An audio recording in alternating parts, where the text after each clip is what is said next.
Mesdames et messieurs, bonsoir. Bienvenue dans cette nouvelle édition de World H24. Voici les titres de ce journal.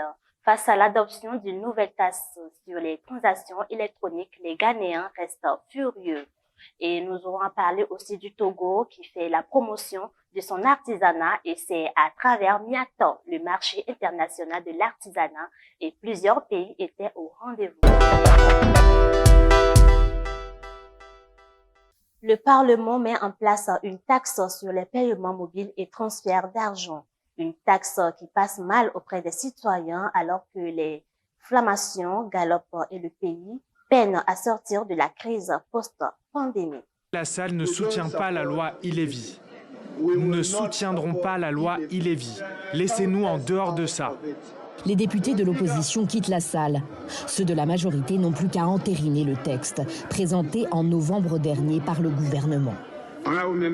Honorables membres, le projet de loi 2021 de la taxe sur les transactions électroniques a été dûment lu une troisième fois. Est adopté.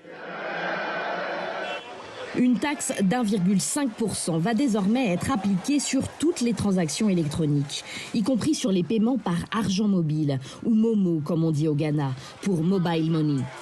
Un mode de paiement très utilisé dans le pays, comme ailleurs en Afrique. Cette taxe est vécue par les consommateurs et les commerçants comme un nouvel impôt qui vient encore plomber les ménages alors que l'inflation a dépassé les 15% en février dernier, son taux le plus haut depuis 2016.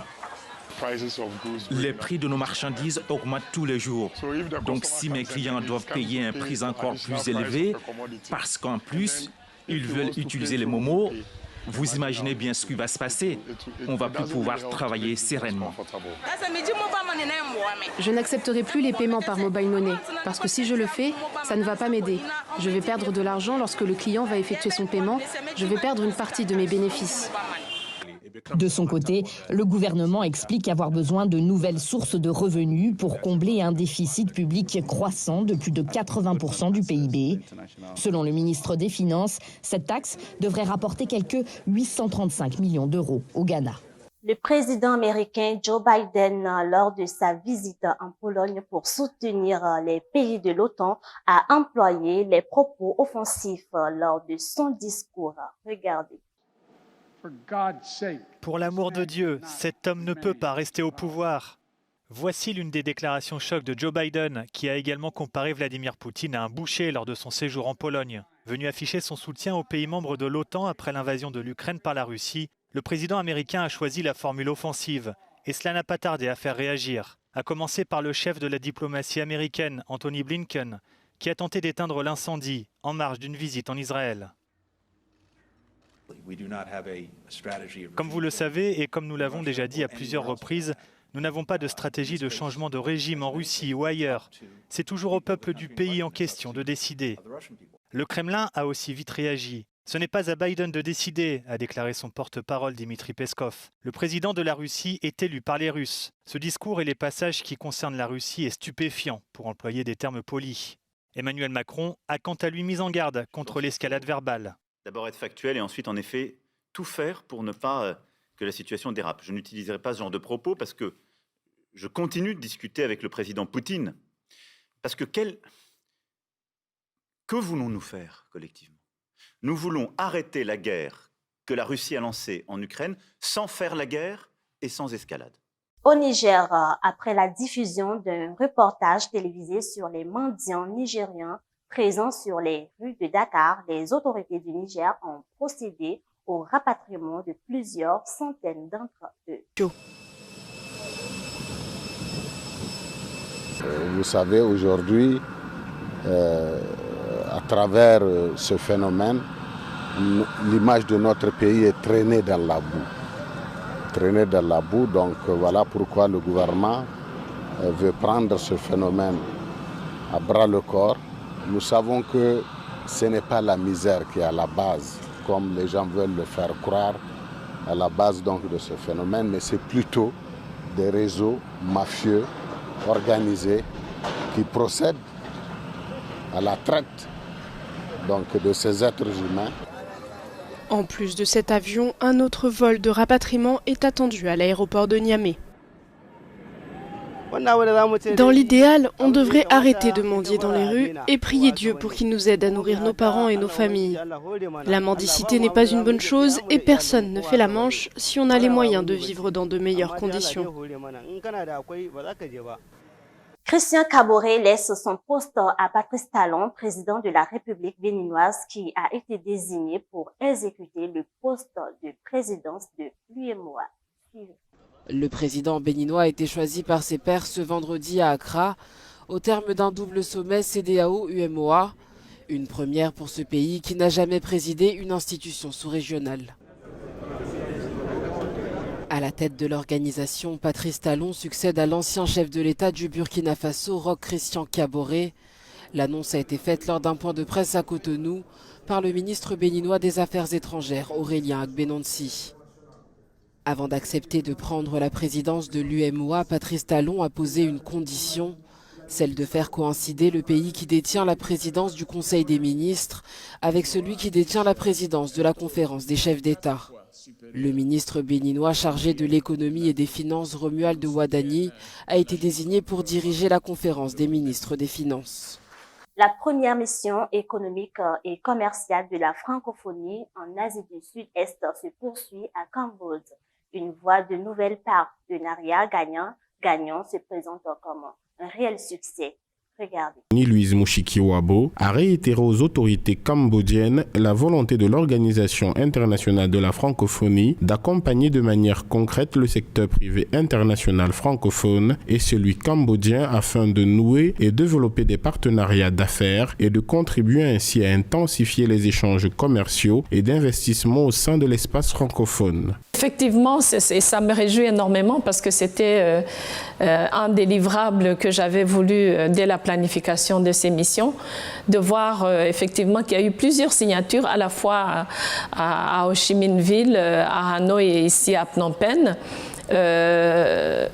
Ce qui est important, puisqu'on est au tout début de ces missions qui vont continuer et que nous, on va suivre de près pour pouvoir accompagner comme il faut les différentes entreprises et hommes et femmes d'affaires francophones. Ces signatures étaient surtout une manière d'exprimer la volonté ferme, pas juste l'exploration, la volonté ferme de pouvoir travailler ensemble. L'étape du Cambodge, qui s'achève le 30 mars 2022, a été précédée par celle du Vietnam. Selon la secrétaire générale de la francophonie, il faut saluer la qualité des participants qui ont répondu présents à ce premier appel massif afin de donner vie à la francophonie économique. Le Gabon et le Rwanda seront les prochaines destinations des missions économiques de la francophonie en juillet 2022. Le choix porté sur ces deux pays découle de plusieurs critères, notamment les atouts de facilitation du climat des affaires. Il y a eu une enquête de notre direction économique pour voir les pays qui représentent un intérêt dans la région Afrique de la francophonie. Et puis aussi des critères liés à la facilité de faire des affaires dans ces pays-là, des critères consulaires comme les visas d'entrée, les facilités de créer des sociétés dans ces pays, les facilités de transport aérien parce qu'il faut se déplacer d'un coin du monde à un autre, des critères liés à la stabilité des pays.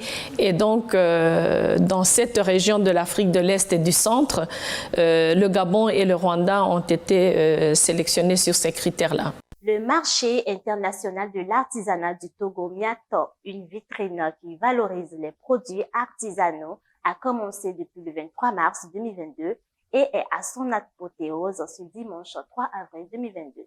Plusieurs pays étaient au rendez-vous. Un extrait. De magnifiques œuvres exposées. Mon produit phare, en fait, c'est le pouf Bazebilamba, de son nom traditionnel. Donc, c'est une chaise basique en liane, sans grand confort, que j'ai modernisé et qui trouve maintenant sa place dans un salon, dans une chambre, dans un jardin. J'ai à offrir en fait des meubles modulaires, dont des poufs de rangement, des tablettes basses avec retour, des poses téléphones, des poses stylos, il y a un peu de tout, des tableaux de décoration avec des coquillages. Miato, une vitrine pour valoriser les produits artisanaux autour du thème entreprise artisanale et compétitivité. Il y a des sculptures, il y a de la peinture, et ma tenue traditionnelle. Et ça, c'est le bois gris. Le bois gris, dans le monde entier, ça se retrouve seulement au Congo-Brazzaville. Avant du bois d'or. Le bois d'or, c'est un bois qui est très, très, très dur. Très dur. Et là, c'est le wenge. Le wenge, on appelle ça au pays le wenge, le bois de fer.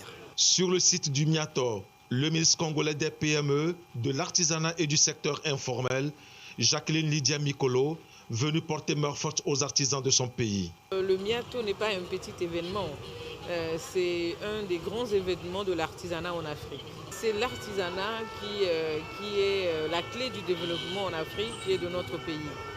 L'artisanat, sa diversité, sa créativité, son innovation devient ainsi un des maillons importants pour diversifier l'économie aujourd'hui. L'économie congolaise est à 93% informelle et composée majoritairement d'artisans. Ce carrefour artisanal africain fait une place à la Syrie. Le pays propose des produits du terroir. On a amené ici le thé, les différents thés, le thé pour s'il y a le grippe. Le thé, s'il y a le personne se couffe, s'il y a le gaz, s'il y a le thé vert aussi. Il y a le thé avec le gingembre. Je la trouve vraiment très intéressante. C'est la première fois que je suis venue. J'ai acheté des savons, du thé. Le marché s'anime. Les artisans de tous bords et tout horizon sont à ce grand rendez-vous pour célébrer ensemble Miato. C'était le journal. Merci pour votre fidélité et bien de choses à vous.